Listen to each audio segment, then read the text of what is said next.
up, guys? What is up?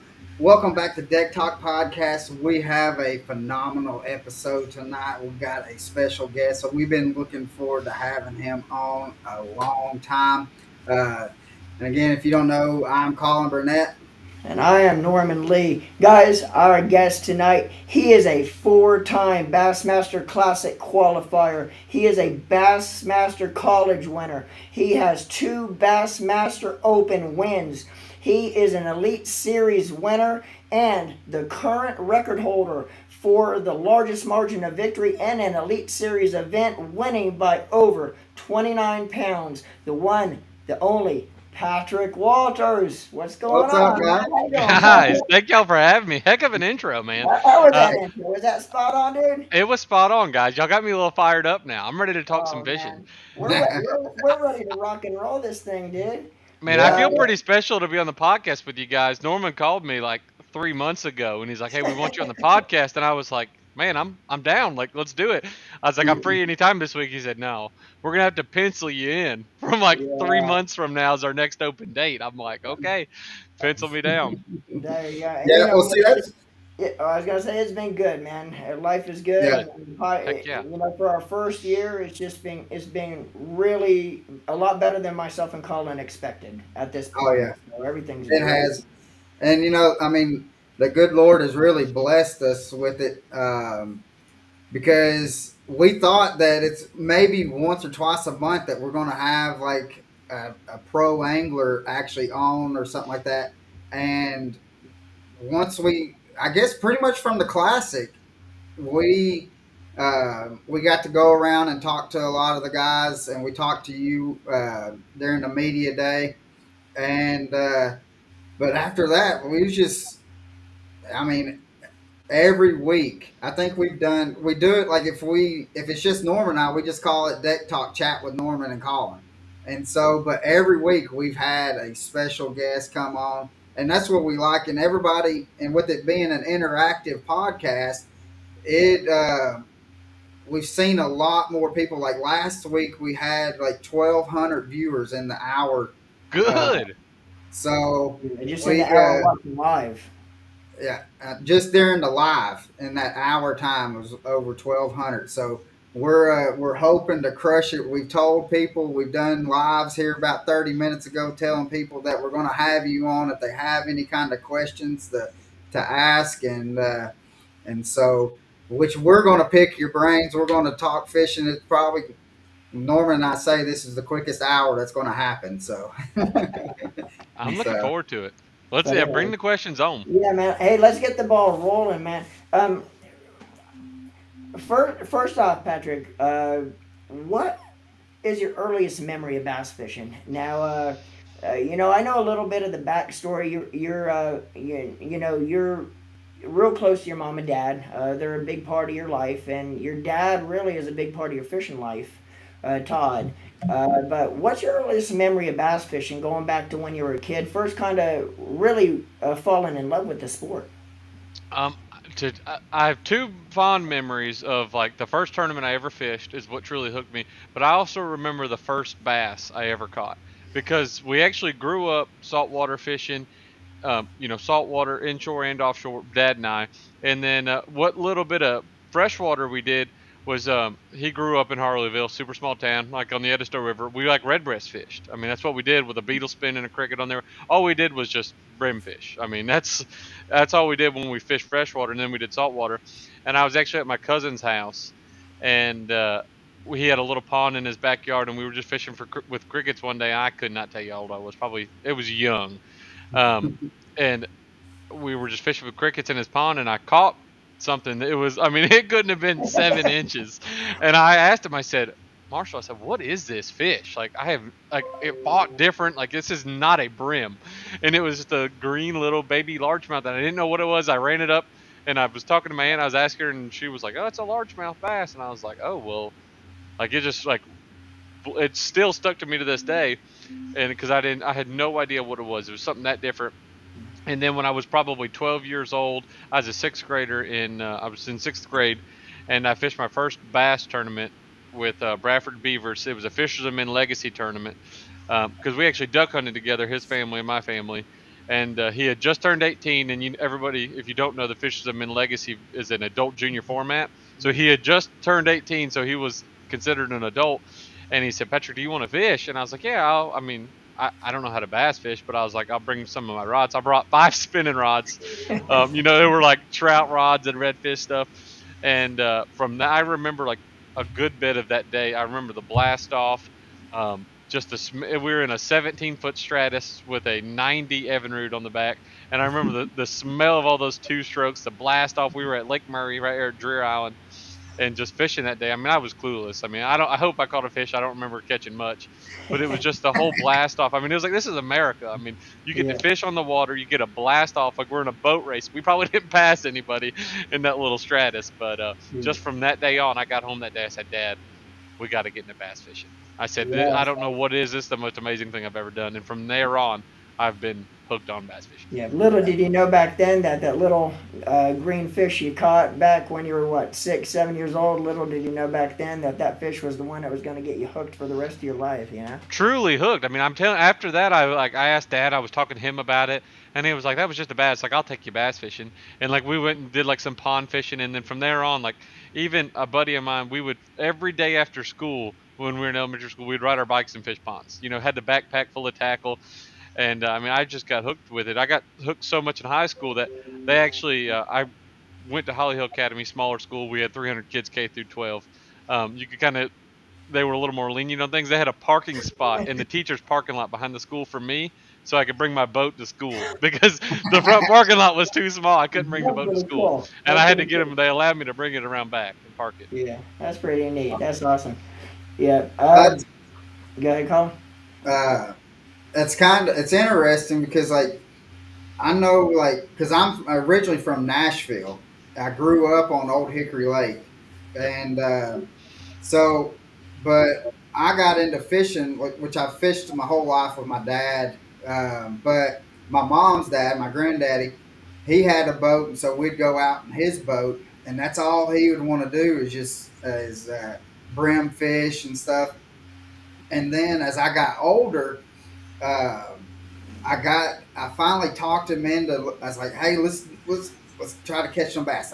Because I was growing up. I mean, would see Bill dance every now and then and stuff around town, and I was like, I want to catch what he's catching. Exactly. And so I the first time, to be honest with you, how I got hooked on it, we went out. We had went brim fishing in the morning, and actually ended up catching some like catfish that we fed. Like, end up catching enough catfish that we fed over 200 people from church, and so Goodness. we filleted them. Then went back out, and it was went home, put them on ice, went back out, and talked my granddaddy into doing some bass fishing, and my dad caught one. In which, I mean, I was a little kid, but he had the bass at the boat, and he's like, get the net. So I reeled in, turned around, put my rod down. Well, my granddaddy threw his rod down in the deck, but he threw it, and it was kind of like dusky dark, and he didn't know where the net was. He threw the rod, I mean, into the net, and so it got all tangled up. And Oh so, no. but it was the fish. It came up, and so my granddad was trying to get the rod out. And I'm looking at the fish, not knowing that I could football it in. But that bass, I was like, I told my dad, I said I could have put both hands into that sucker's mouth. And when I seen that, I was like, that's it. That's all I want to do.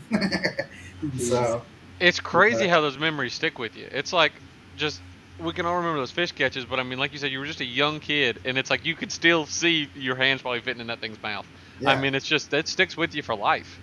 yeah. Yeah. Yeah. So we do have a couple questions before Norman, real quick. I, My brother-in-law said epic mustache.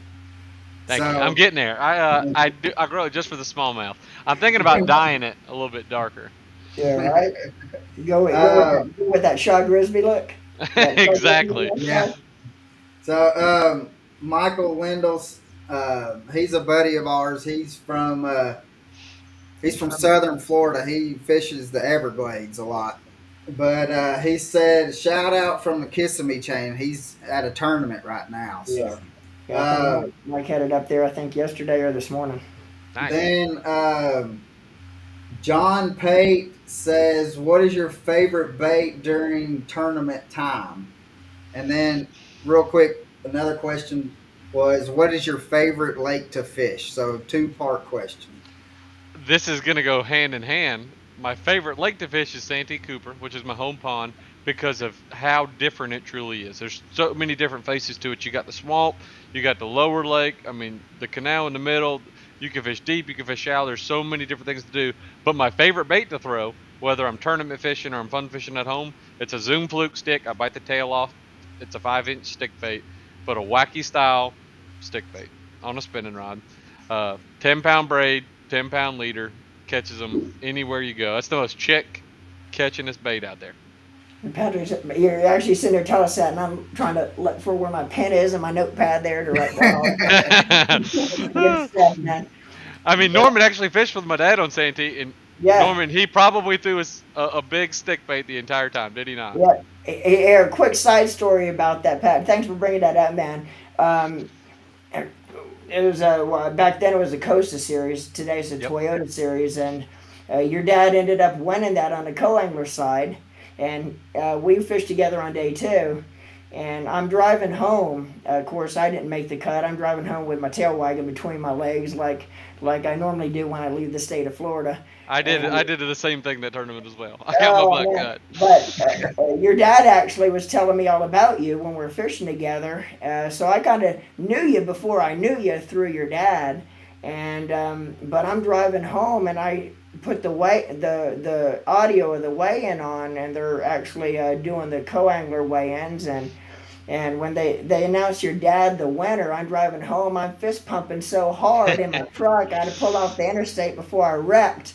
But yeah, that was awesome. But that kind of goes to show there, the apple doesn't fall far from the tree, the old saying, because your dad is a legit hammer. I mean, he is a hammer time of all hammers, especially on Santee Cooper. And man, following right in your dad's footsteps. And but yeah, true hammer. But yeah, It that was some truly fun is. Just times, his man. fishing knowledge is that's where I learned a lot of things on fishing. He Yeah, didn't bass fish much growing up. He did a little bit. Like he was big in the saltwater, but just the natural instincts of fishing. Like this, I'd say I got majority of my decision making from him, and I yeah, learned most of the bass fishing stuff like on your own. Doing the research and stuff. But yeah, it's just putting those two things together is the hardest yeah. thing. But yeah, you can't beat a weightless stick bait on a spinning rod No, on Santee oh, Cooper, hands absolutely. down. Yeah, yeah. No, Hey, you Norman. sure put the smackdown on him that day. He Yeah. Yeah. did. He cracked him that Uh, whole week. Norman, Michael Lindell says, Norman, show him the big nasty and tell him to bite the tail off of it and wacky rig that one. Oh, yeah. I'll have some down. Yeah, you're definitely going to Orlando. You'll be at ICAST. I'm assuming. Yeah, I'm I'm gonna. thinking so. I'm going on vacation the week prior, Yeah, my wife and I, and so yeah. hopefully Well, I don't get hung up on vacation. I'll yeah. make it Well, back in if time. I see you down there, I know a lot of times sponsor obligations you can't really show them or anything, but I'm gonna give you a couple baits that is out by Bruiser Bait. I use it all the time, called the Big Nasty. It's actually a 14.25-inch ribbon tail, So and big. I Carolina that worm almost non. That's my go-to Carolina rig worm when I'm looking for one giant bite, and it does catch giants. But I'll toss you some when I see you next time, man, and Absolutely. let you I get try that everything. rolling. That's what a lot of people don't realize too is when you fish professionally, it's like I try every bait out there. If there's a Yeah, bait on the market, I've bought it and tried it. I yeah, mean, yeah, people are like, "Oh, you get a bunch of free tackle." It's like, yeah, I mean, if you're sponsored by them, but I buy a lot of tackle because oh you yeah, got to know what's out there. yeah. It's like I always love trying new baits, especially if it gets big bites. Oh yeah, and people Yeah. don't realize too that don't fish tournaments on a consistent basis, or that's not sponsored. But when you're sponsored by bait and tackle companies, you're not always gonna be able to use the product that sponsors you to win. You're gonna have to do what you have to do to win tournaments, and you're not always gonna be using a sponsored bait. There's a lot of other baits you might have to go to on any given day. You're gonna have to do what you have to do. So, and a lot of people thinks you're all only throwing them baits that they see on the side of your boat. Well, the majority of the time you try to, but you're not always going to be able to do that. No, you're exactly right. I mean, it's because it's like imagine, that your sponsored company only makes metric tools and you Yeah, need a 3/8 ounce socket. That's what I'm saying. That's how I look at baits. It's each one's a tool and each one does something yeah, a little bit different. And so it's like each one has its own job. I mean, yeah. you can't beat a 10 millimeter wrench if it's a 10 millimeter nut. I mean, that's just how Hey, it Oh yeah, is. I mean, oh that's it's if yeah, it, you can find the 10 millimeter wrench. exactly. You better have three of them because you're gonna lose two of them. yeah, Right. yeah. So we Norman, I don't know if you know, Norman and I, we got it's called Chat Town Lures. We hand tie jigs and stuff. But Okay, our biggest thing has been finesse jigs that we've been smacking some Mhm. big smallies on them. nice. And so The finesse jigs are definitely making a big push right now. It's crazy Yeah, how much is trending that way. Is there a yeah, good hook in it? yeah, yeah, 2-aught mustad. Okay, yeah. nice. So we when we We'll, see you, we'll bring you some uh, when we come. You're down in we'll make Orlando. sure we make you some. And when do y'all go up north? July 27th through 30th, St. Clair.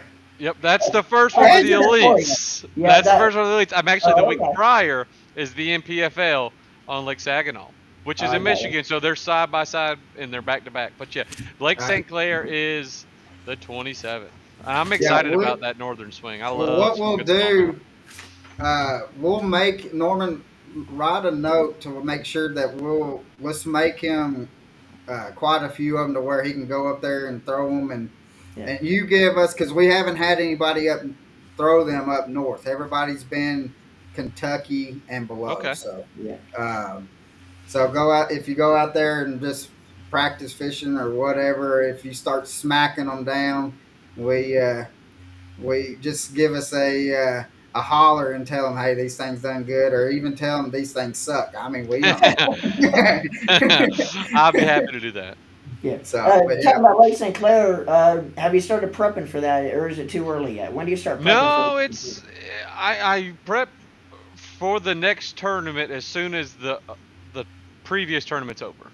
I don't care if it's 6 months ahead of time. I don't care if it's 1 week. I try not to look at two tournaments ahead of time. I don't want to get too fired up for St. Clair and Champlain yet. Like I hadn't started studying for Champlain because that's the last one in the elites.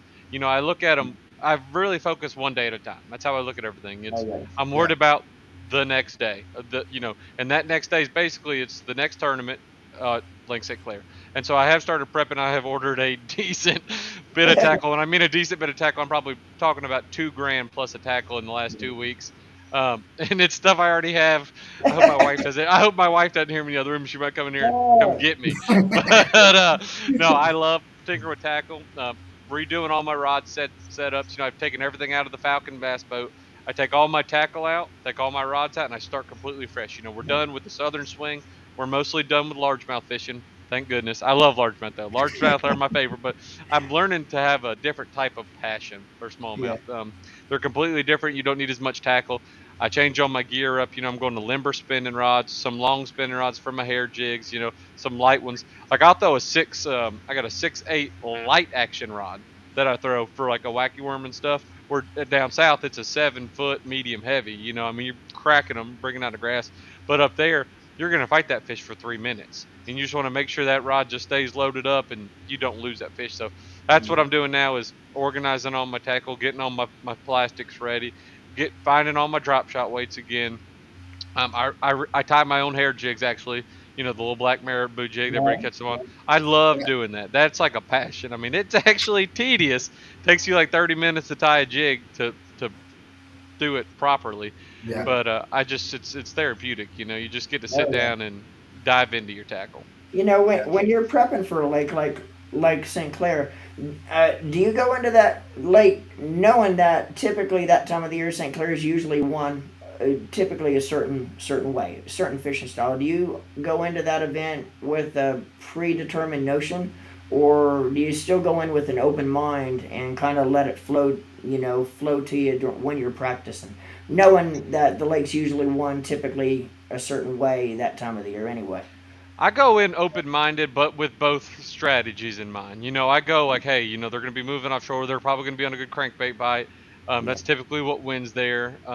Spy baits, all that kind of stuff. You go in there with the same techniques and same general areas, but then you apply your twist to it always. right, right, right, right. When you're just running across the lake, you're like, oh, that looks good over there. Or you look at your graph. I mean, it's Yeah, crazy how many variables can happen in 1 minute while you're on the water. That completely changes how your day goes. Like I'll be yeah, running across the lake, and then all of a sudden I'm running in 17 foot of water, and I'm heading over to Bell Hump at St. Clair, and I look at my graph, and like a pot of bait shows up, and so I'm gonna cut a Yui, and I'm gonna go over there and look at it, and then as soon as I drop that trolling motor in the water, and I look at the pan, your whole day changes. You're like, okay, these fish are now suspended. These are way up in the column. Okay, they're around that one tall patch of grass.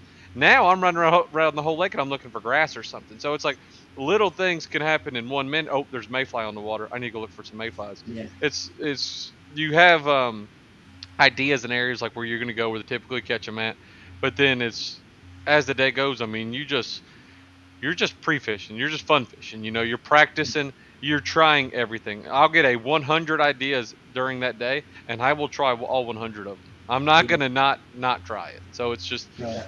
as the day progresses, just kind of following those instincts. I Yeah. got yeah, yeah, a lot of homework is actually done before you even leave the house to go to any event for that matter, whether it be St. Clair or Pickwick, wherever you go.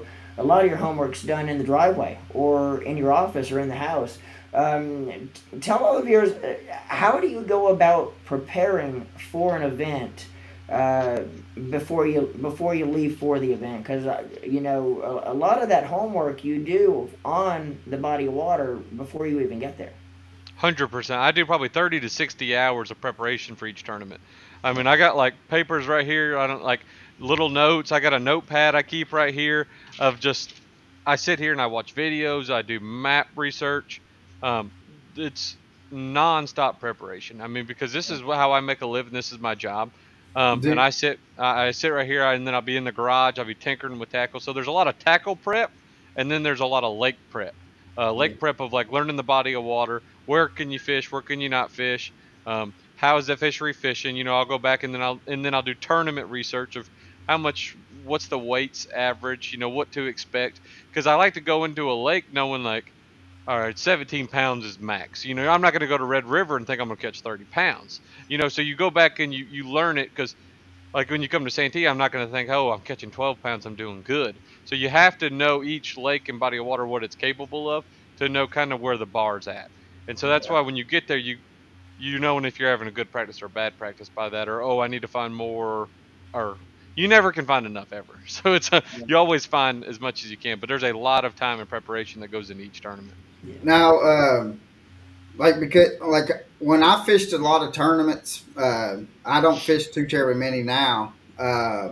But like when I would go out fish, I would keep a notepad with me, and then I would write the date down. I'd write the temperature. I'd write like the air temperature. Then I'd write the water temp, what the water clarity was, and then the baits that I was catching them on. Do you do something like that to kind of where you can reference back? In college, I did a bunch. I had like probably 6 notepads that I went through, and I would write each day, and I would write like a summary of it. But now, not really, just fishing so much. Now I actually take photos. I take a photo of every single fish that I catch, basically in practice, and the bait that I caught it with. Because on the iPhone nowadays, you can scroll up and it shows you where the location you took it, the time you took it, and the bait that was caught in it. And mostly, I got everything in my memory, Right. of like I can remember most things, and then after a tournament, I'll do some general notes of it of kind of like what was going on. But mostly, I just do photos. It's easier keeping everything on your phone. So if I lost my phone, I'd be in trouble. Now, do you use the Google Maps to where you can go back, like look back 5 years and kind of see what the water's done, and maybe like let's say it's summertime, but you go and look back, like let's say on Chickamauga to where the water's down. Do you go and look to see like, all right, now I see some brush piles here, or I see where somebody's placed a pallet or whatever. Do you do any of that? A lot of that. Oh yeah, I spend a lot of time on Google Earth. I'm probably like as much time as I sit there and look at Google Earth is how much. Also, the same amount of time I'm on the internet researching past tournaments and Yeah. stuff. No, I do a lot of when I say map research, I'm doing Navionics, Lake Masters, and Google Earth. I consider that in my map research. I mean, I probably spend 10 Right. hours sitting there looking at it. I mean, your eyes are dilated. You just feel like you need to go outside and take a break for a little bit. You've been staring Yeah. at the screen so long. Yeah. Are, Yeah. are I've you? noticed that Google Earth has that it's kind of like a hidden treasure that a lot of people really don't use that when it's right there at your fingertips to where especially if you're going to a new body and you can it's an easy way to be able to find good structure and stuff out. Absolutely. If the people on the elites and that travel and fish professionally, every single one of them uses it. If they tell Right. you they don't, they're lying. That's what I'm saying. The people who travel and fish, they use it because exactly like you said, it helps you see that body of water, learn that body of water, and I mean, my goal is, when you travel and you're fishing the elite series and stuff, you have to learn how to catch the most fish and learn how to navigate that body of water than the locals that live there in 3 days of practice. That's kind of hard to do. I mean, Yeah. like you got to learn how to catch them better than they do, and learn how to run it. And we go to some sketchy places. I mean, look, we just went to Sabine. Santee Cooper's a hard place to navigate. Anywhere in Texas, I mean, you got to learn how to run through that timber. And it's just that's why it takes so much time on map research before I ever get there, because I'm looking at trails. I'm looking at, like you said, where's the grass at when in a Yeah. drought? Where's the timber at? Where's the stumps? Like, where can you run? Where can you not run? Like when we're at Seminole. I mean, you got to learn where the fire lanes are at. It's the little stuff of when you get there, you want to know what you're doing because you only got so much time to find them. I Yeah. know that trail that Swindle took down in Florida was not a Coast Guard approved when he was going through that grass line. Mm-hmm. If it's at Okeechobee, I've always said, Yeah, if you think there's water on the other side of it, just send it right through it. yeah, he Just did. cut across. Yeah, So, I was running a boat um, in Okeechobee one time, and it just kept going. I thought I could go from one side to the other and back out into the lake, and it kept going and going and going. It started getting skinnier and skinnier and skinnier. Mm-hmm. Before long, I ran out of water, and literally, probably, I was very lucky I didn't have to get out and push because I seen a couple moccasins swimming around. So I think I'd have to wait for a helicopter to come airlift me out before I do that. But it probably literally once I actually had a shutdown, I was gonna go as far as I could without shutting down because I knew once I shut that thing down, I was done, and it probably took me 6 hours to with the trolling motor on high, throwing mud all over the boat to actually get out. And yeah, but that pretty sketchy down there when you start running them boat trails and It's pretty sketchy. Norman, next time you see my dad, ask him what we did on his birthday one time at Lake Okeechobee. yeah. When you talk about taking an airboat trail the wrong way and going too far, we Oh, did it on his birthday in December one time. We ran so far back in there, the boat bottomed out like 3 times, and like the boat's stuck. And let's just say we had to push that boat oh out of yeah, the glades, and we pushed that thing for like the motor overheated probably 30 times because like I'd always say, I mean, the motor finally locked up where we just couldn't run it no more. yeah. And then we trolled the motor. We actually had a motor guide on our boat at that time, and that thing can't go through grass. Zero. Could not go through grass that time. It, it was so bad. We took that trolling motor off the day we got home and sold it and put a Fortrex on there. And we had to push out of there for like, it was like 5 or 6 hours. We finally got to deeper water and then we could idle for a ways. And then, yeah, that was one of his birthday gifts I gave him one time. Oh man, A happy fun birthday, fishing trip Dad. at Okeechobee. now, He remembers that one. Yeah. we got another question that says, "How much do you focus on the weather during the tournament, or do you focus more on the days leading up to the tournament?" Both. I look at weather a lot. I'll look at weather right now, 2 weeks out, but 2 to 3 weeks out, I'm looking at the weather now, trying to see kind of probably what the rough water temperature is. And then as the week ahead of times when I really start looking at it pretty hard every day, and because but the day, like the first day of practice, I look at the forecast for the whole week, and I try to plan my practice so even if it's like we got a south wind, but in the tournament we have all north wind for 3 days. I'll only fish for planning for a north wind, even though a south wind's not I like it'd be ideal to fish for a south wind, I'll Right. only practice for that north wind because that's what we're gonna have the tournament down. Because it does not matter if you catch them in practice. That has nothing to do with anything. It's you don't gain anything from that. You can't win practice. And so Okay. it's like I'll fish if it's harder to fish or it's more time consuming.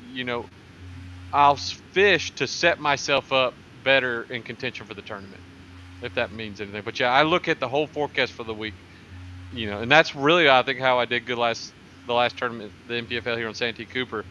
We had a lot of wind come up, and I wanted the area I like to fish is the bottom end of Lake Marion, and we we're gonna have a hard north wind for 2 days, and it was gonna blow the lake out, and so I could see that coming in the forecast, and I was like, well, I'm gonna probably fish there for one day and then never go back to it, and I did, and it worked out. I just fished for the protected side. Yeah. Right. Now, you, how much do you utilize like the live scope? I Or I use it a good bit. I mean, it's your eyes underwater. I mean, it's if my bait's in the water, I want to look at it and see what it's doing. I want to right. see if my bait's fouled up. I want to see how deep is my bait getting. Is my crankbait truly getting down to 10 foot? I watch my top water on it. If I throw a bait out there, I'm looking at it. Um, and also I do it to see the attitude of the fish, because each fish has a personality. And what I've learned using forward-facing sonar is the fish are basically on every single spot that you go to nowadays. Yeah. We used to pull up on a big point and you're like, you throw in there 10 times, don't catch nothing. You're like, they're not here. We've all said that. They're not Yeah. here. And then you would leave and then you come back a little bit and you're like, oh, they're here now. And you start catching them. Well, turns out they've been there the entire time. Now with forward facing sonar, you put a trophy, oh, they're there. They're Yeah. just Yeah. not biting. Yeah. I Right. compare fish to women. If a woman's not in the mood, I don't care what you do or what you say, it ain't happening. She's in a bad mood. You better come back later and wait till she's in a good mood. And it's the same way with fish. I mean, they have personalities too. You have to tell by how they react to baits, how they're looking at it, how aggressive they acting. And when they're in the right mood, you can catch them. You can catch every single fish there. But if they're in a negative mood, if they're they got their air bladders blown up or something, it's just Yeah. you better just leave and come back. Wait till they start biting. Yeah. Yeah. And how many times have we all gone down a bank, hitting targets that we could see on the bank, never making a cast in front of the boat or out off the other side of the boat. Now you got that electronics on there that you can see in front how many times have we gone down a bank doing that, not realizing there's actually fish to be caught in front of us and on the other side of us too. That 100%. you never throw at them because you never knew they were there. You never Well, knew it's they were like there. That's why the A rig was so popular when it come out because we were fishing for those fish. Yeah. You were catching them halfway back to the boat, and you're like, oh wow, that's why it was so popular. And now that's why all the tournament weights are going up so much because Norman, you're exactly right. We're catching those fish we weren't fishing for.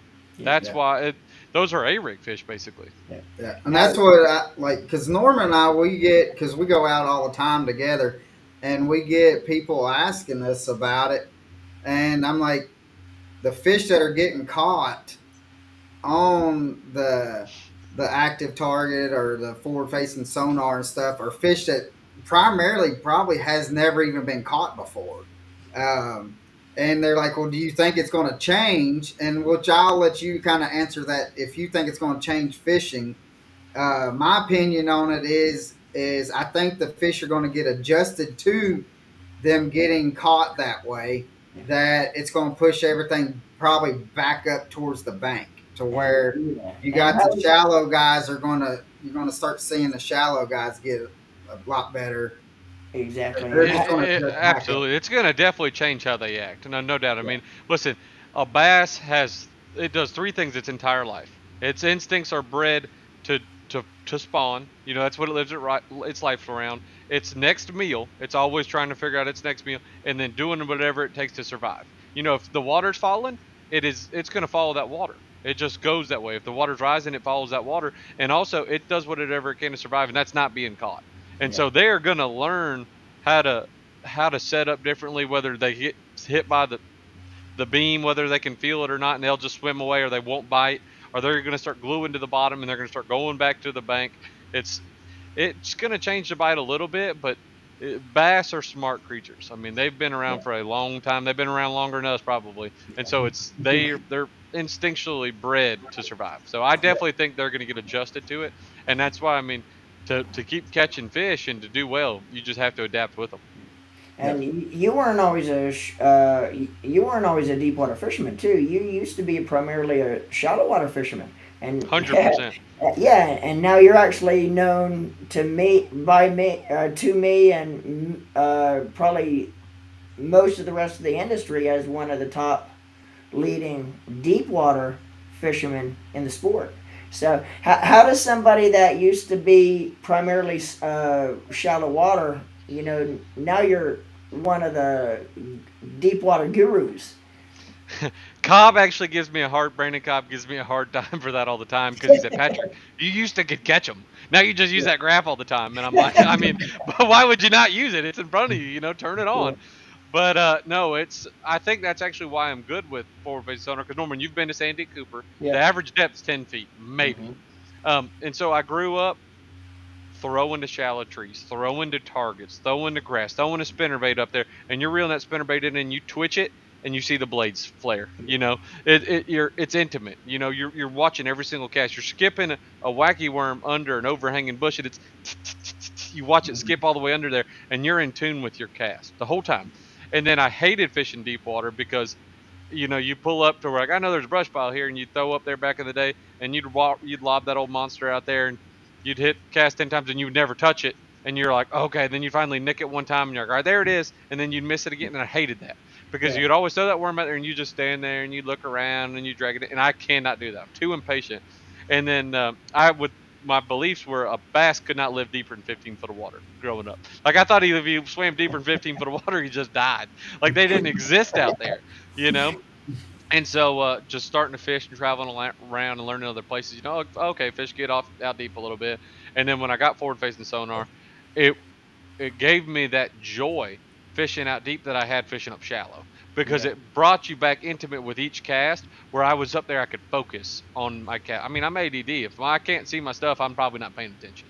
And so, like, I could throw my spinner bait out in 15 foot of water, and I could turn my reel hand, and I could see my blades flare. Same way I could visually see it with my eyes. I love looking at my bait. I love casting to a stump. I want to know when I cast up there, I'm gonna hit it in one or two casts, and that's right, why I hated fishing out deep you know, in the past, but now I love it because I have those same interactions as fishing out deep as I did shallow. So I took that same shallow water mindset and I applied it out deep, and it worked. I mean, the fish are there yeah, just as they are shallow, and it's just covering a lot of water, hitting high percentage areas. And I mean, just staying in tune with your bait, knowing what your bait's doing. Bait awareness is probably the biggest thing to help you catch more fish. Hands down, if I could give one tip to anybody, it's know what your bait's doing. Every bait I own and I have ever bought, I have a test tank and I test every single bait I buy. I don't care any kind of worms. I put them on 100 jig heads. I put them on different hooks. Every crankbait I test, every glide bait I look at because I want to know what it's doing, how it's acting, how fast does it sink, all that stuff. Because when I throw it out there 20 yards and I twitch that reel handle one time, I want to know exactly what that bait's doing. Because how many times have you know, if you're throwing a drop shot or a light Texas worm or an Ed rig, if your bait's not on the bottom, you're not getting bit, and you fished with somebody who hasn't really caught them that much before or new to fishing, and they throw their bait out there, and you're looking at their rod, and their bait's like 1 foot below the surface, and they're just reeling it in. So it's having that bait awareness, knowing what your bait's doing at all times, helps you catch more fish. yeah. Yeah. We got a couple questions that's asked. And I'll just ask one, and then go with the next couple. But I'll let you answer this first. But what is your favorite braid line, and do you like to use that you your favorite braid line that you like to use, and do you use a leader line with it, and what leader do you use? Suffix 832 is my favorite braid, hands down. If I'm throwing it on a bait caster, I'm straight braid. If I'm throwing braid, on a top water, I throw straight braid. If I'm flipping a big weight, straight braid. Swim jig, straight braid, all that stuff. Buzz bait, I throw straight braid. Suffix 832. And if I throw it on a spinning rod, I'm using a leader probably 98% of the time. And I just use suffix leader. Um, and that depends anywhere from probably 6 to 10 pound leader. But if I'm saltwater fishing, like we've been sheep's head fishing the last couple of weeks, I'm throwing 15-pound braid to a 20-pound fluorocarbon leader on a spinning rod. So I mean, you can beef it up and you can change your leaders around for your tactics. But Suffix 832 is the braid I use. It's my favorite. Yeah. Next question says my son is a high school fisherman. what would be the best advice to give him because he's wanting to fish professional? Tell them to enjoy it. Enjoy it. Worry about the fishing. That's it. Fish as much as you possibly can. Don't worry about sponsors. Don't worry about anything else. You're in high school to get an education, and you're fishing for fun right now. So have fun, enjoy it, make those memories, fish as much as you possibly can. Don't turn a tournament down. Is how I looked at it. Especially, the college fishing. That's the route I went. I think it's a great route. Go get you an education, get you a degree, and fish. Because when you're there at a university, you're fishing at a much cheaper price point where the tournaments don't have entry fees. So like I traveled for 4 years fishing around the country, fishing the college circuit, and didn't have to pay those entry fees, and I learned that much more about fishing other bodies of water at a much cheaper price point. And then I graduated college and went to the opens. But don't worry about anything else except having fun and fishing. If it's meant to be, you'll just one day you'll wake up and you'll be a professional fisherman. I think that's what happened to me. I mean, sometimes it's fluke luck, but it's if you have fun and you enjoy it and it's your passion, it'll go from there. Like it will. You'll meet enough people. Yeah, I mean, the amount of contacts you meet, it's endless. It's just so Yeah. traveling, and you can always retake a class. I've always said you can't retake a tournament. I don't miss a tournament. If there's one out there, I always told my teachers in college, they're like, "Well, you're gonna miss your test." I said, "Well, I'll just retake the class then. I'm not Yeah, missing the tournament." yeah, and And Yeah. not the best advice, but you can't and don't you can't retake a tournament. don't Yeah. fish for the money. Fish because you love the sport. Fish because 100%. you love fishing, and fish for the passion.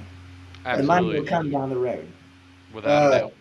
Next question is, uh, when you're fishing an elite tournament, is it common that you have people that are like other anglers comes? I guess what they're talking about is like if you're fishing a spot, how do you have like? Is it common that other anglers will come up on you and fish the same area? Because he says, is it or is it more like how uh, at the classic where Gussie had that whole area to himself? At certain tournaments it is, certain tournaments it's not. It all depends kind of how that fishery sets up. Like at Okeechobee, there was 3 areas that played basically in the entire lake. That was the only 3 areas that had clean water. So it was everybody was just kind of doing circles around each other because that was the and I mean they were kind of like parking lots. Each area had 20, 25 boats. I mean that's how Okeechobee fishes. And Yeah, then there's certain bodies of water um, that you might have a creek or something to yourself, and then once you start catching them in there, as the tournament progresses, everybody's supposed to give you space. If you're the little guy catching them in there, that's when everything kind of works out. So I mean, yeah, it goes both ways. Sometimes you kind of get crowded, sometimes you don't.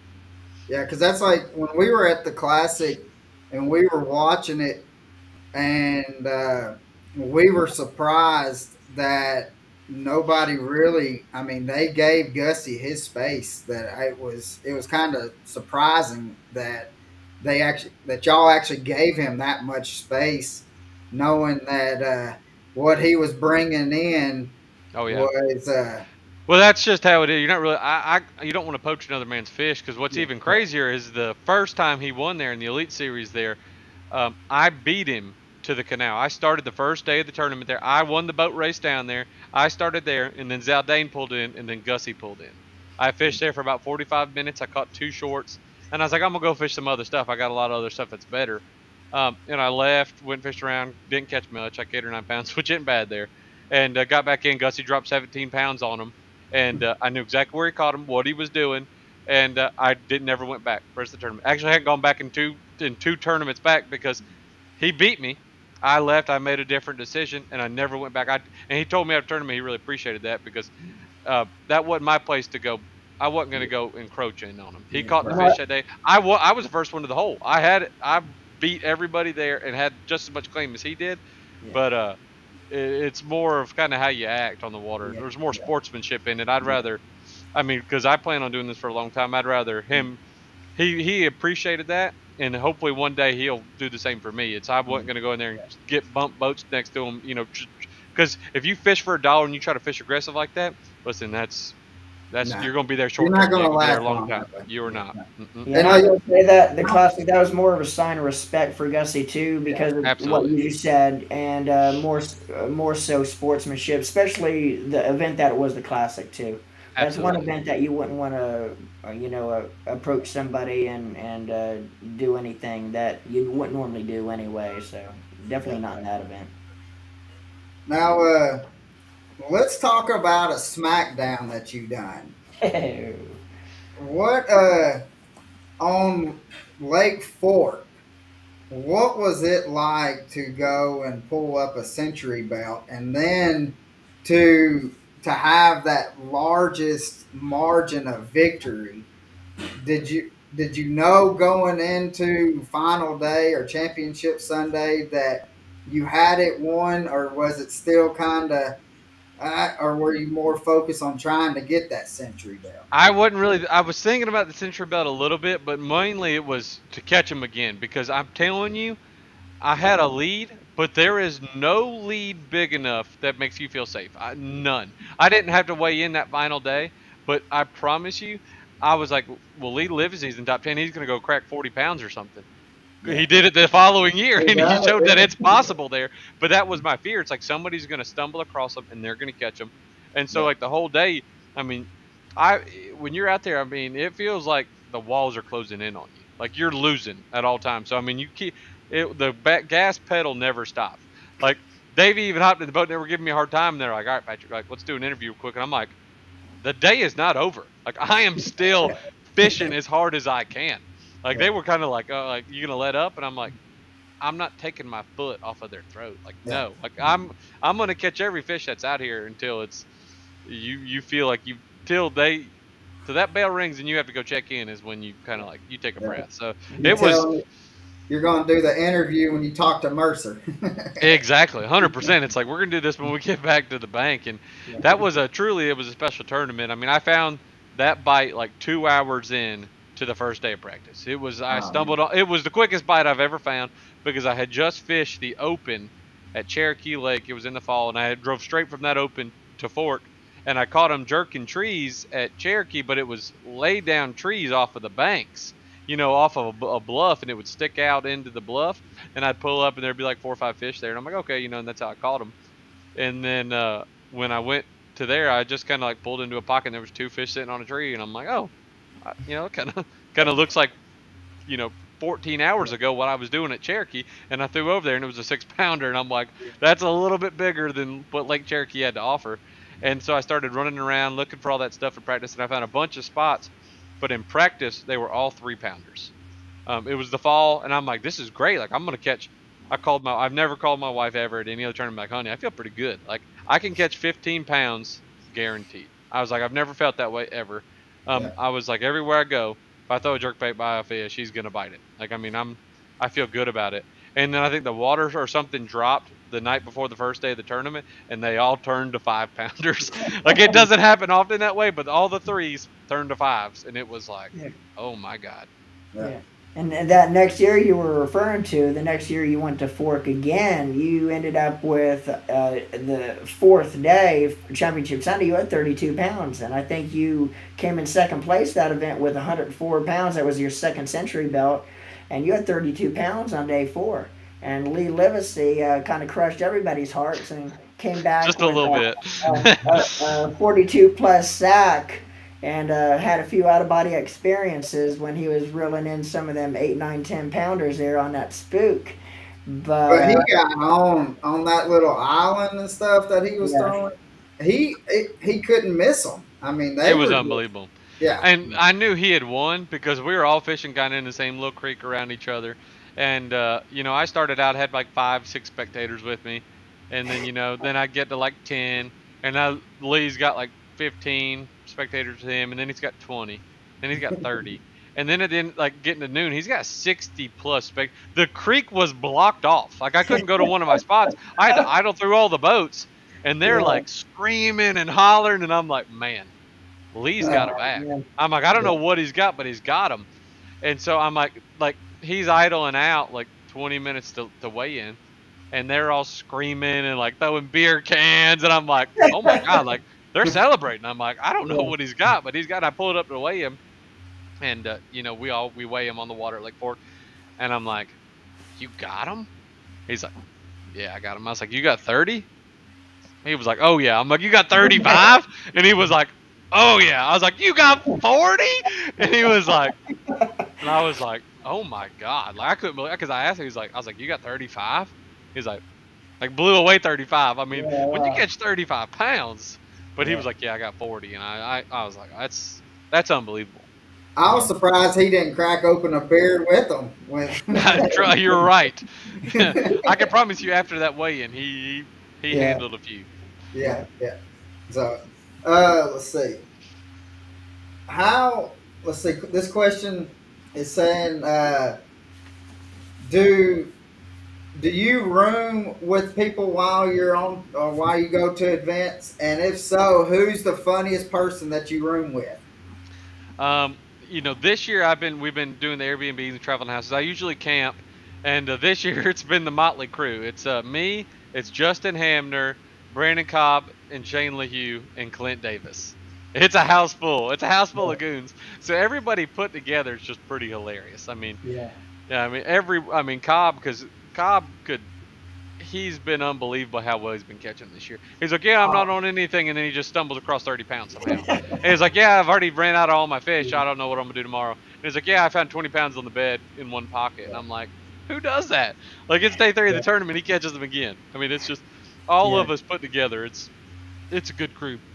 but that the whole house is though has been fishing pretty good though this year. I mean,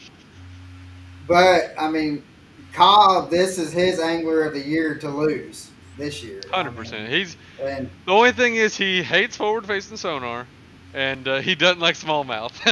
So he's got two. He likes St. Clair. St. Clair's different. He's going to catch them there. He likes throwing the crankbait and cracking them that way. At Champlain, he's going to hold his own. He likes the largemouth fish there, and he can smallmouth fish there because you catch them on grass edges. St. Lawrence is kind of it's his Achilles a little bit. He catches them there if he can catch them in the river. But he wants the largemouth fish at St. Lawrence, and all of us in the household will be sitting there like hanging out rigging rods, and we're like trying to talk Cobb out of it. It's like, Cobb, you're not going to St. Lawrence to largemouth fish. Like, stop talking crazy. Like, what are you doing? So it's all kind of it's a group effort. That's yeah, cool. That's funny.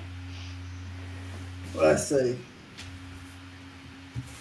Norman, I got some more questions, but I got to find them. I kind of skipped over some. Yeah. So, you got any Oh, questions? Colin's our technical end of the podcast. If I had to do what Colin does, I'd be lost. You weren't going to look up the questions, Norman? No, people don't realize too when we're doing the podcast, Colin is actually on the keyboard. He does all the overlays. Of course, what we're looking at, Patrick, we're not seeing the way it's actually going to be showed to the viewers. And yeah, Colin is actually has a lot to do there, and including looking at the questions we're getting in. I'd be I don't know if this word is politically correct, but I'd be screwed if I had to do what Colin does. Uh, You and here's me a both. here's, a, Yeah. here's one. Uh, is there more nerves walking across a classic stage than just going to a regular event? There is the classic in general is it's nerve wracking. You kind of get used to it, but you can't ever get used to it because it's the show. I mean, it's the Bassmaster Classic. Hundreds of thousands of people are there to watch you catch them. They're there to watch 50 something anglers try to catch them. So you walk across the stage. So you put that pressure on yourself to perform because you're like, if you win the Bassmaster Classic, you're set. I mean, you've made it in bass fishing. It's Yeah, 3 day tournament. I mean, it's hard. You technically have a better chance of winning one of those than you do an elite. You have a better chance of winning an open than you do a classic. But the classic is the how practice sets up, and the media day and how much time off you got and the practice.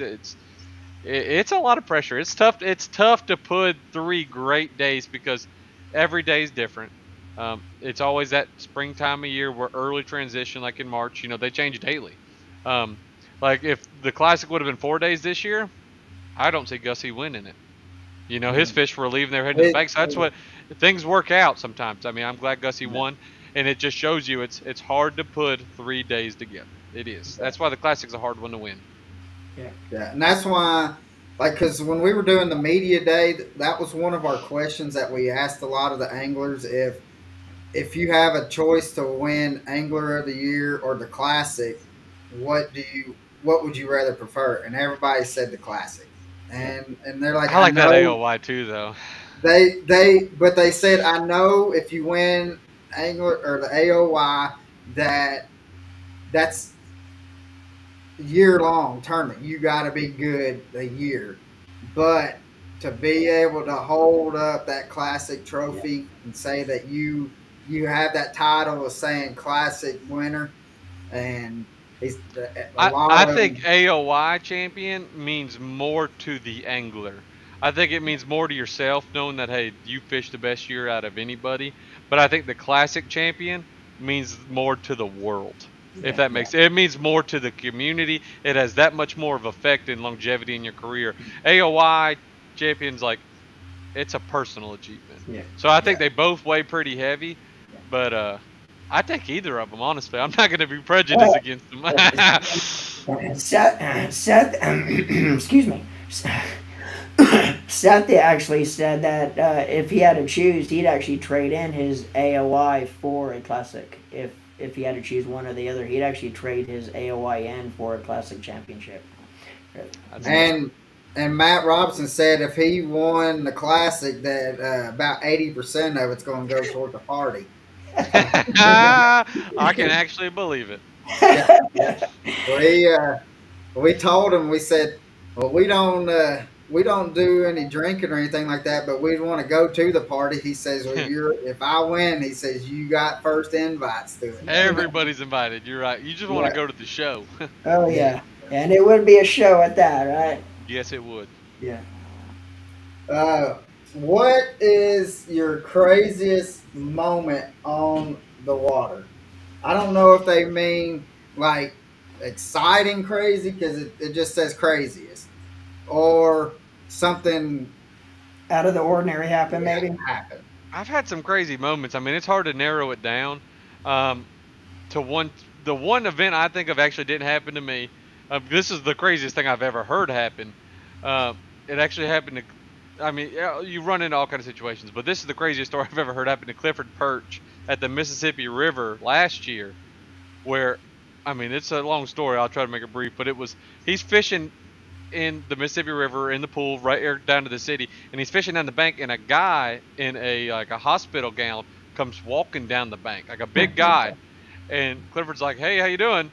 And the guy just keeps walking, and he's like, the guy can he could tell he's like something's crazy, something's wrong with him. The guy picks up like a rock and starts swimming out to him, and Clifford's like, "What's going on?" So Clifford kicks the trolling motor on high, and like running with it, and this guy starts swimming after him. It's like starts swimming to get in Clifford's boat, and Clifford and his marshal are like freaking out, like, what's going on?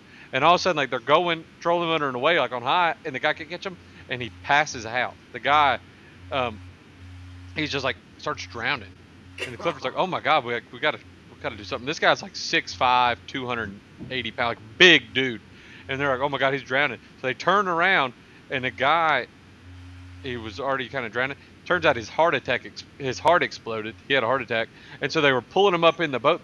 Clifford had to grab him by the head, pulled him up in the boat. They're pulling him in the boat, and as soon as they pull him in the boat, he had an incision on his stomach because he turns out he was running from the cops the day before he got in a shootout, got shot, and had to get an incision in his stomach. And when they pulled him in the boat, that incision ripped open, and the guy's guts spilled out in Clifford's back deck, and the guy passed away. And then Man, Clifford had to go to the bank and wait on the cops to be there, and he was with the Oh, cops for wow. 6 hours on the bank in the tournament. That is the craziest story that is I have ever crazy. heard. I mean, it's like the guy was chasing him to get into Yeah, Clifford's boat, and then the guy's heart exploded swimming after him. yeah.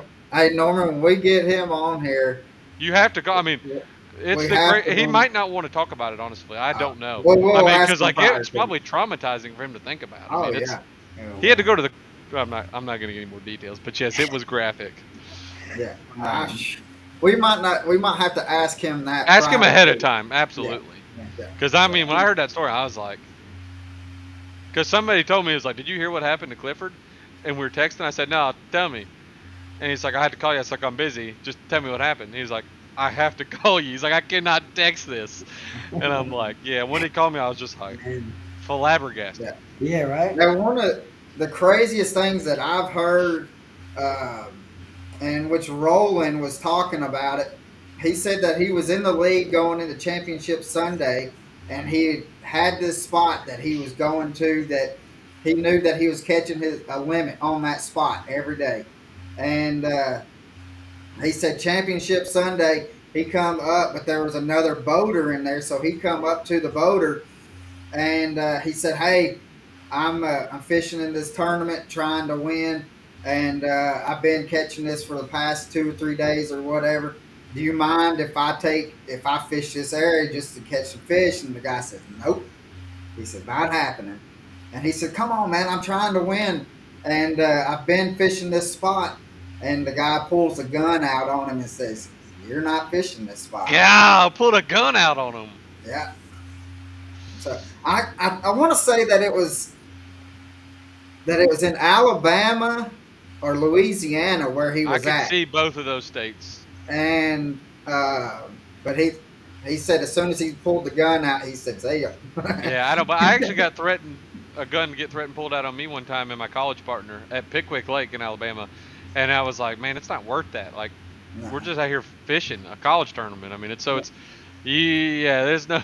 I was like, you can have the spot. I mean, I'm not sure what year it was, but the Classic during the Bassmaster Venice. Classic in Louisiana, wasn't it? Yep, Louisiana. they were Gary running to Klein Venice down there.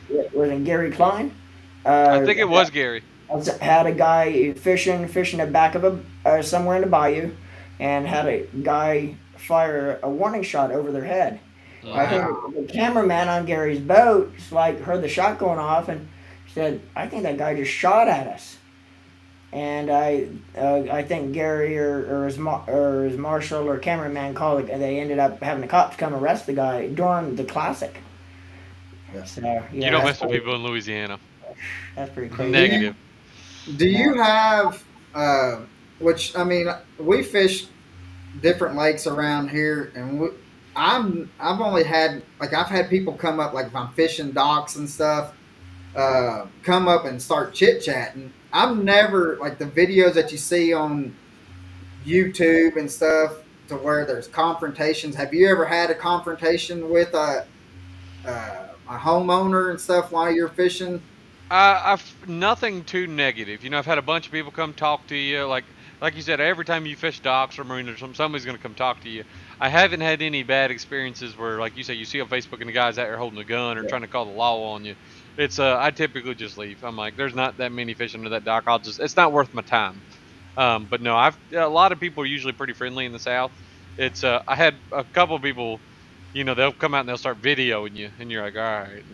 Yeah, No, I'm not going to stir no trouble. I'm just going to Yeah. keep on going. yeah, yeah. When we go by docks and stuff, and I see somebody out in the yard, and I have my dad with me, I'm like, "Dad," because He's going to hit the dock. You're he's right. gonna hit That's the how dock. my dad is. Hey, Yeah, if I buy baits in threes. You know, one for me, one for dad to break, and then one for him to tie back on. Because, like you said, if we're going by some docks, he's gonna crack something. yeah. Yes. So I'm like, "Dad, they're in the yard. Do not hit the dock." Well, I don't care if you're throwing. I said, throw away from them. Other side of the boat. Yeah, I was like, "Do not hit the dock." I was like, I don't feel like having to hear somebody griping, which I've never really had any confrontations, but that would be the time when they hear that ding. Ding! Old dinner bell. Yep. And so, Oh man. yeah, yeah. Any more questions? I seen another one.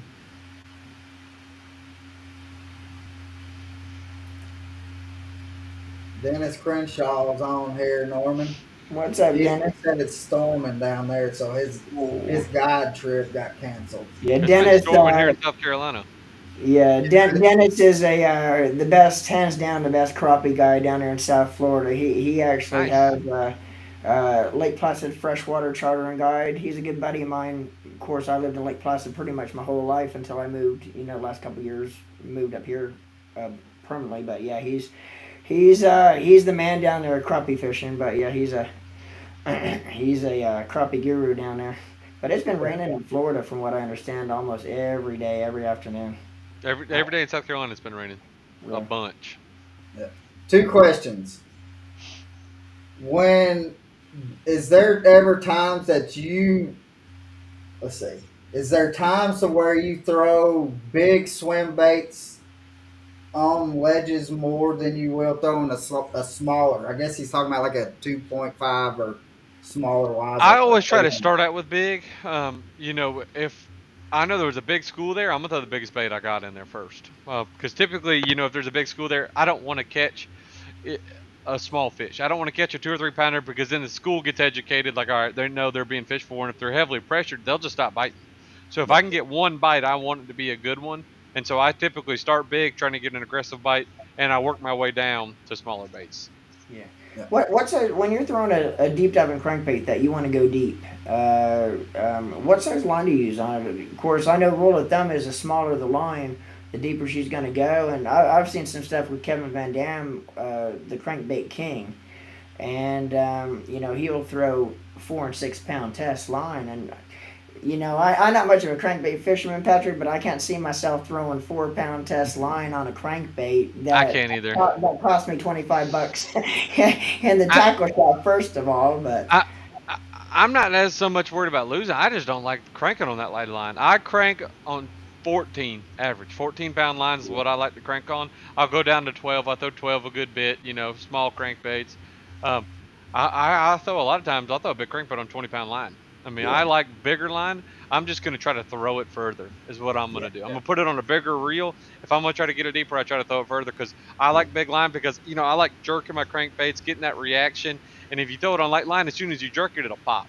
I mean, like yeah, every time, if you got a big deep diving crankbait on there, like a DT20 or something like that. And so I like throwing it on 12, 14-pound line and bombing the thing out there as far as I can, long rod, and just reeling it in. yeah. yeah. Do you ever long line? I'm not sure if it's even legal in the bass tournaments It's anymore. not legal in tournaments, and Yeah, I've never actually long lined. I think I've maybe in my entire life long lined one cast. I mean, I know there's people out there who love it and say you catch them every cast doing it, but I mean, when that was a deal, I only fish shallow. Like, I mean, deepest crankbait I had was a 1.5 brick bun square bill. yeah, It's like I yeah. did not deep crankbait. I don't long line. Never done Yeah. it. Um, my brother-in-law asks this question every podcast, and if you knew my brother-in-law, you'd understand this question. His question is, "What is your go-to snack on a boat?" It changes. I mean, I'd say the most boat classic snack out there is Vienna sausages and a pack of orange nabs, orange crackers.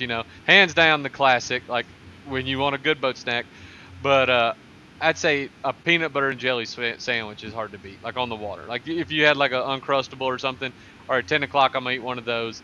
Yeah. But I keep beef jerky, peanuts, and stuff in the boat. You got to have snacks. I'm telling you, if you fish Yeah. professionally, I carry extras amount of snacks because when you get there fishing and you get hungry and you don't have snacks, that makes for a terrible day. Your day is only going downhill because that's all you're Yeah, thinking about is food. You're like, well, I'm hungry, and then you're not thinking about fishing. So I carry a bunch of snacks, but I mean, you grew up eating Vienna sausages and peanut butter crackers. That's hard yeah. to beat. Yeah, Yeah, my go to is a peanut butter jelly sandwich. If I'm getting ready to leave for a guy trip, my wife last thing my wife always asks me as I'm walking out the door, getting ready to help in the truck is, "You want me to make you a PB and J sandwich?" Oh yeah, man, that's a spot on. That's a spot After on. this one, she should be asking, "Do you want one or two? Because you Oh want one. uh, Exactly right. yeah, yeah. One or When two. she and here's the thing too, when she makes me a PB and J sandwich, it's usually eight by like 8:30 or 9 o'clock in the no, Hundred. morning. no. 9:30, nine Yeah, o'clock. I'm breaking into that sandwich. yeah, And on the boat, I carry two sandwiches during practice. I carry a peanut butter and jelly sandwich. I eat around 9 or 10, and then I carry like a ham and turkey mixed deli meat sandwich with sliced cheese on there, a little salt and pepper, and I eat that sucker about 1 o'clock, yeah, Well, I've and a been Red Bull. out with Norman, and he's had two sandwiches out that he brought, and before we even got to the ramp and got the water in, he was eating one of them. uh, Hey, don't let the skinny physique fool you. I love to eat. exactly. And Patrick, if you ever have Norman on your boat and you happen to bring nutty bars, Oh my I God! can. Now we're talking. Now we're I getting to the yeah good snacks. yeah. Colin Well, Colin works for Little Debbie. He delivers Little Debbie's, and Oh so my I gosh, get that them would be we lethal. fish together. and He always I brings the have them in my whole. boat, and he found Yeah, them. yeah. And then I go. I'm like, man, I could have a snack. So I go and try to find me like some snacks that I had. I had like nutty bars, oatmeal cream pies, and stuff Mm. like that. And I look into my little compartment that I have them in, and all I see is wrappers. And I'm like, what happened? Yeah, if I was fishing, it's like when you see a nutty bar, you have to eat it that moment in time. Like you could be like, I got a big one, get the net, and I'd be like, where's it at? And you're like, it's in that back hatch. I go back there looking for the net, and then I'd like see that nutty bar. You'd have to stop, and I'd Yeah. sit there and start peeling that thing apart and eat it, and you'd be like, where's that net at? And I'd be back there snacking on that thing. They're like potato chips too. You can't just eat one. If there's more No, there, once you eat one, you have to eat them all. Yeah. absolutely. So I got a box of them, and I gave them to Norman. I said, "Hey, put this in the boat when because we're going to go fishing here in the next couple of days." I gave him that, and so we get into the boat a couple of days later, and I'm like, "Hey, Norman, where's those nutty bars?" He said, "They were on my nightstand, and now they're in my belly." They didn't even make it to the boat. They went to the nightstand. That was a big mistake, but I actually had to stop putting snacks on the nightstand because me and the wife watch TV, at nighttime. That's about what we do is we'll just watch Hmm. TV before we get too tired and fall asleep. And I have snacks right there in the nightstand. I mean, anywhere from peanut M&Ms, one of my favorites That's also. lethal. Yeah. I had to stop putting snacks on the nightstand because it was bad. I mean, I'd sit there and eat all night long. I wouldn't go to sleep because I was eating snacks. Yeah, so I actually had to start staying in the kitchen. I just go out and get what I need and kind of ration what goes in there. But Well, he yeah, said he considers that 20 steps of going to the kitchen is exercise, being able to burn. Oh my goodness, I need to get on that then because I start yeah. snacking, I can't stop either, and it just sticks on me. Yeah. Uh, Dennis Crenshaw, which we Norman said that he's got that the crappie guide service, and he said tell Patrick that if he guides with me, it's hamburgers and hot dogs. Oh He yeah, grills out each guide trip. Nice. yeah, He'll grill out hamburgers or hot That's dogs. a good lunch. yeah. That's Oh when you yeah. know you're eating good. I told him I said when we because we're going to go out, he's going to take us crappie fishing after I cast, and I told him I said I want steaks. Go ahead. Now we're talking. Yeah. Uh, well, guys, we've been on here an hour and 12 minutes, and Norman, Patrick, we got a question that we ask everybody that comes on, and so we do not want to miss asking this question to you. Norman, do you want to ask it? I will take over this question. Patrick, if you had one person on your boat to fish with for one day, now this person could be passed away or still living, who would this person be and why? That's a hard question. I'd probably like to take either one of my granddads out. Both of them passed away when I was at a young age. Kind of before I ever really got super into fishing, and both of them enjoyed fishing. I mean, they were both outdoors type. So I'd have to say either one of those. That way, you get a chance to kind of spend a day with them. Yeah. That's Or awesome. have them both. We don't have to That's stick what I'm to saying. one. You just have them Both would both. be perfect. Yeah. That's awesome, dude. So, and we asked that question at the Classic during media day, and a lot of people had said like their grandfather and stuff like that. But Well, that's where all your memories come from. That's who instilled it in you. That's who taught your dad, so it's just kind of like you don't get often to cherish those moments. yeah, well, a lot. Well, I take it. Well, we had about 4 or 5 guys say that they wanted to fish with Greg Hackney. I'd And like to fish with so, Greg. That'd be a good time. Yeah. so I don't know how much talking would go on. If it was talking, it'd probably be trash talking. yeah, that's Don't look him well. in the eyes, because he might We had get you. we talked to Corey Johnson, and he said we asked him that same question. He says, "I want my brother uh, on the boat. So he said, "So I can kick his ass." Is his exact words. That is the most brotherly relationship out there. Them two are some knuckleheads. Like I feel like they just fight like on like brothers on every occasion. Like I feel Yeah. like they'll just be staying together and they're like, yeah, I'm gonna go to that spot tomorrow, and he's probably like, no, you're not, and they'll just break out wrestling. Uh, Like it just ends in a fight. I tell you, Uh, I would not want to be in that house uh, with all the guys that they room with. That would be one crazy house to be to walk yeah, up I on. don't even know how they get much sleep, any sleep. You're right. We talked to Matt and at the classic, and this was going into day one, and he said, "Well, was like, well," he said, I was like, "How do you feel?" And he said, "Well, to be honest with you, I left Waffle House at 3 o'clock in the morning. I went home, walked past the bed, and then hopped in my truck and came out here." He said, "I did not sleep at all at going into Ooh, day one." that makes for a long day, doesn't it? And I was like, "Well, how many adult beverages was consumed?" And he says, I Oh, don't know." Done lost count. Yeah.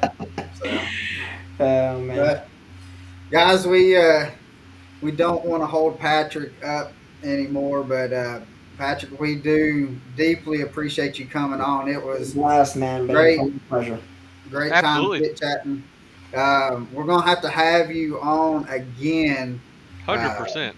and especially um, if you end up winning one of these next couple of tournaments. And I have, and I forgot to do it. We just got chit chatting, and I kind of slacked on my job over here. I actually have the picture of you and your wife holding the blue trophy up, and so I'll throw it on right now, wow, so people can see. Uh, but but yeah, that we definitely want to have you back on to where we can talk about it. I want to I'd, hear I'd, you talk. I'd be happy to join you guys again because that's one thing I do want under my belt too is a smallmouth trophy. That Yeah, would that's just be what I was cool to about to say. win a smallmouth tournament because that's always was my Achilles heel growing. First 3 years on the Elite Series. It's hard to believe I've been here for 5 now. It's my 5th season, but Wow. yeah, I know where does time go.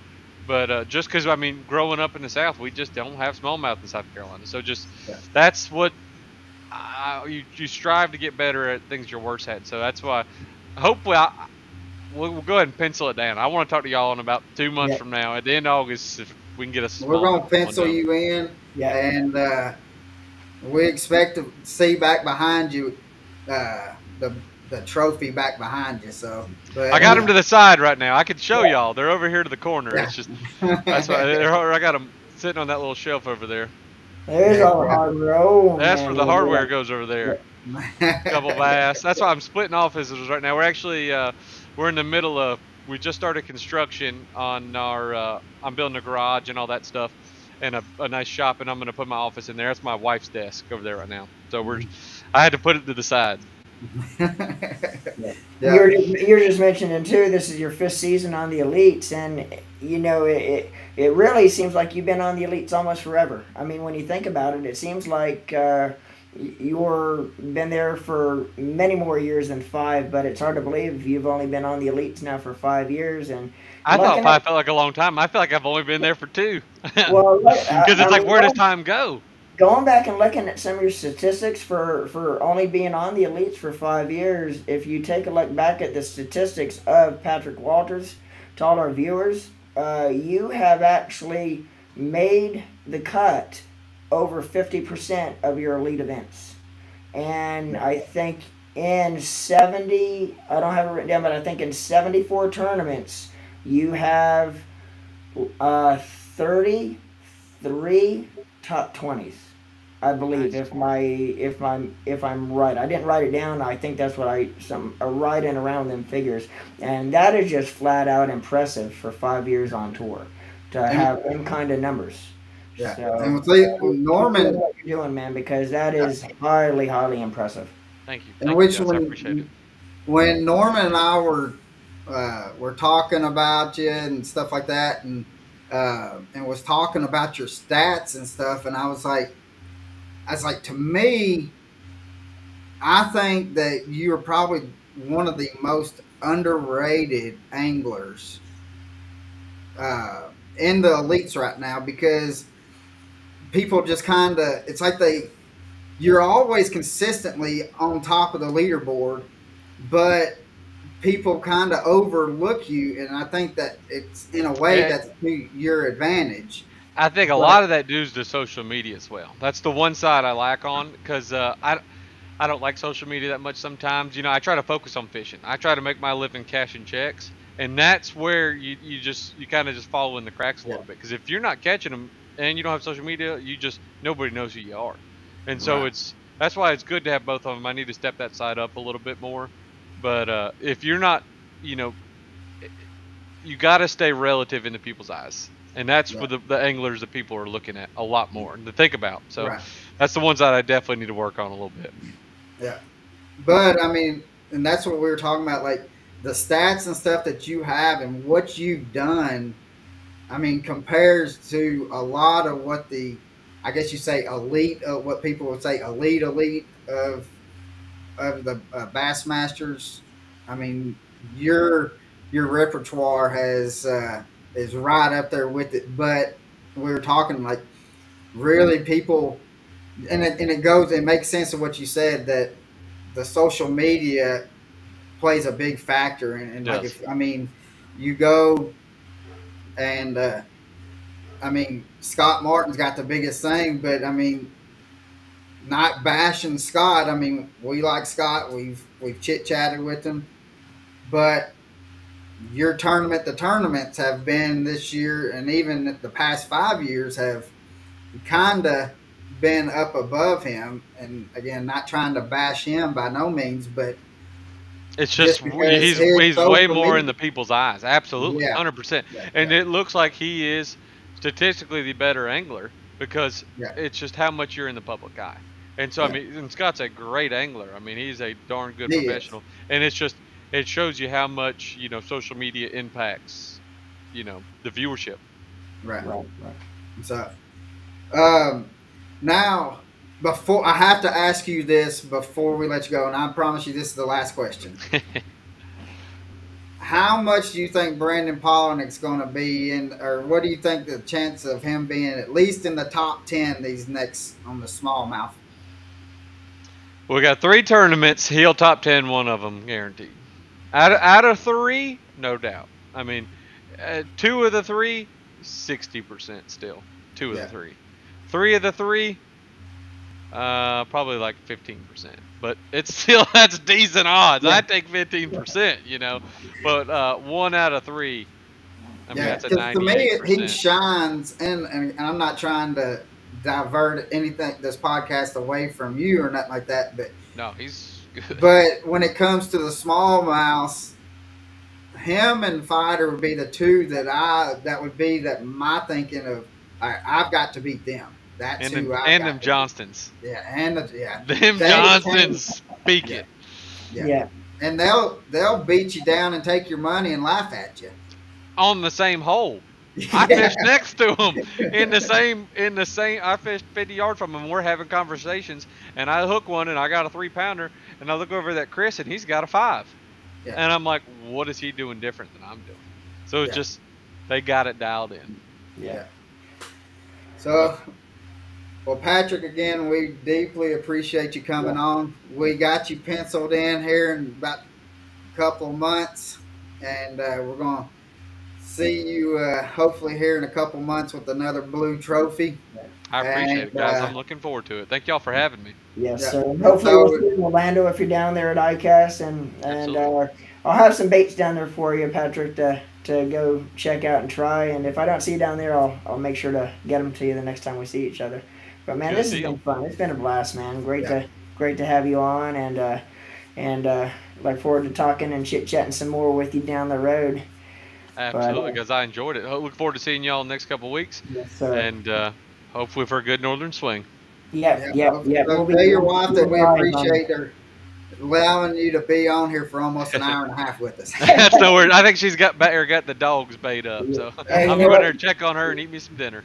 We Yeah, always talk about how time flies when you're talking fishing, and It it does. does That's a fact. too. You know, when you talk about what you love, time just flies Yep. right off Hundred the percent. charts. So Well, we had pushing right at 1,300 viewers. Nice. Heck So, yeah. yeah, uh, but guys, we deeply appreciate you coming yeah, on, watching, and thanks for asking the questions yeah. that you had for Patrick. Um, so make sure you stay next week. I'm actually on vacation here Monday. I'm heading to St. Louis to watch my St. Louis Cardinals play the Astros. So I'm going to take a trash can and start beating it. So, Go ahead. Yeah. but but we will be here next week. We've got a local guy that's actually coming on, Rick Murphy, that has Platinum Fishing Guide service. We're going. He's been getting on some big old largemouths on nickajack. So we're That's going to good talk fun. to him about that for a little bit. It's probably going to be a little bit shorter next week, guys, just because I am on vacation and. Uh, not that I don't want to do this, but I do want to enjoy some vacation time. But guys, enjoy thanks. enjoy some family time. Yeah. Absolutely. So thanks for coming on again, Patrick. We Yep. Yeah, got you Thank y'all. penciled in here in the next little bit. yeah, And guys, make sure you stay tuned. Live the passion, guys. yeah.